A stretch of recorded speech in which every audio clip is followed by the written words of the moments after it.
Guys, what is the worst thing about dating? Story 1. Probably the amount of work you have to put in to actually get a date. Women don't generally talk to men for no reason and don't want to be approached in random places like on the street or at the gym. You have to be in an explicitly social place, which also means you have to find a social space that's accepting of men but still has a significant proportion of women. You've done that? Good. Now you have to do the weird thing where you get to know the girl and try not to seem like you're only doing it to flirt, but also try not to seem too aloof and disinterested. Then, ask her out at exactly the right time.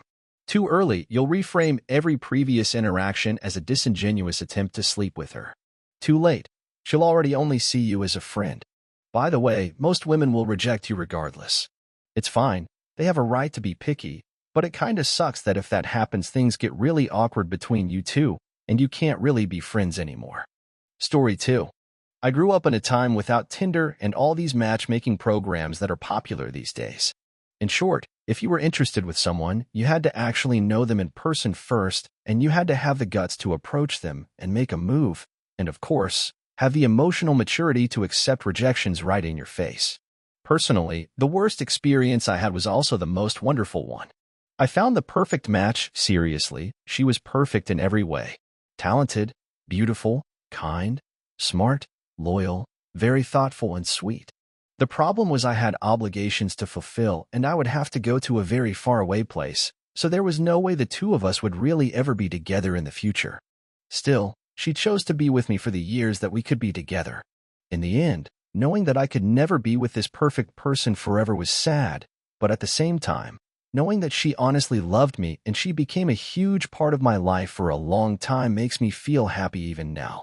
I believe that this is why, even now as an old man, I don't really feel alone nor do I have a need for romance anymore.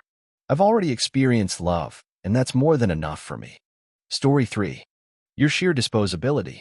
Most men live with rejection in ways that most women will never understand. We're groomed for it from about high school onwards. We're the ones running the gauntlet of public rejection for the most innocuous bullshit, even as minor as asking for a dance at the nightclub. We're rejected by women who don't find us attractive, and that's great. That's as it should be. But there's also a messed up part of human nature that means we can be rejected by an otherwise compatible partner for the most minor bullshit imaginable, in ways that would be ridiculous if the shoe were on the other foot. I've read women's magazines that turn it into a game. If you hear a man try this line, make sure you use this reply. There's no equivalent of that sort of advice in men's magazines. We're not primed by society to treat women's feelings and self-esteem like cheap toys. Actually, it's the opposite. We're expected to be considerate under all circumstances, even if we're not getting any such treatment in return. We're expected to make the first move, in a world where women act like they get points when they reject that move in the most crushing and gossip-worthy way possible. That's bad enough, but if all you've done is do a minor favor for a woman, and if all you've done is given her an offhand compliment, and she comes out with some zinger in repayment, shit gets old.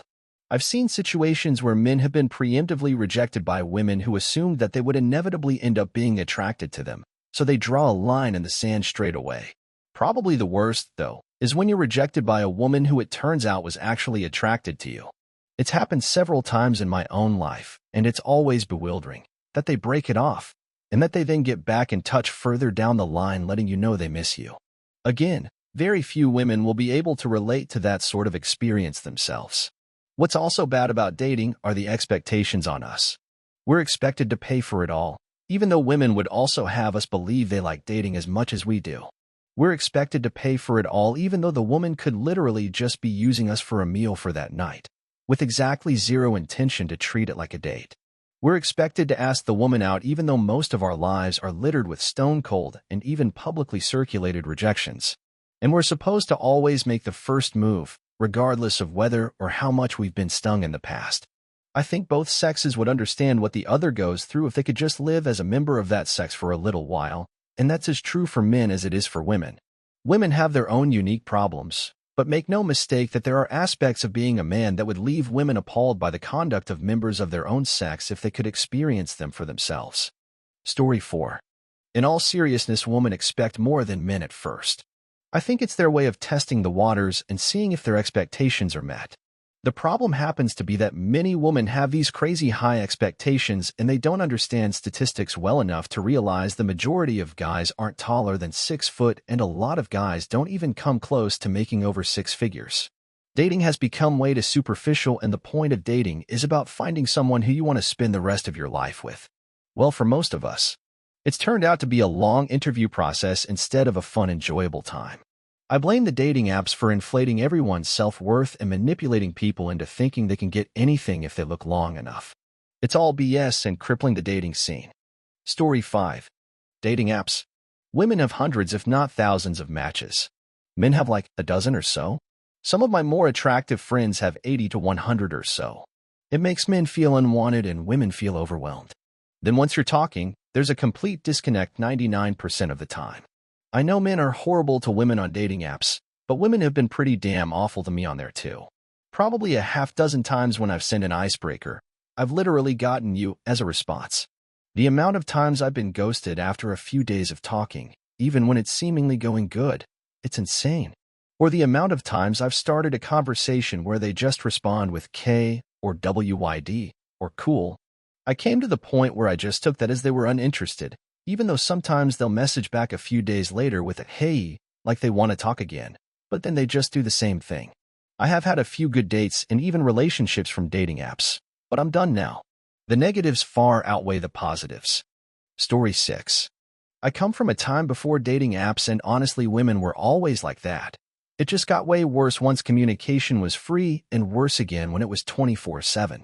Just look at animals. It's not the females doing the mating dance or with the fancy plumage or ramming their heads into each other.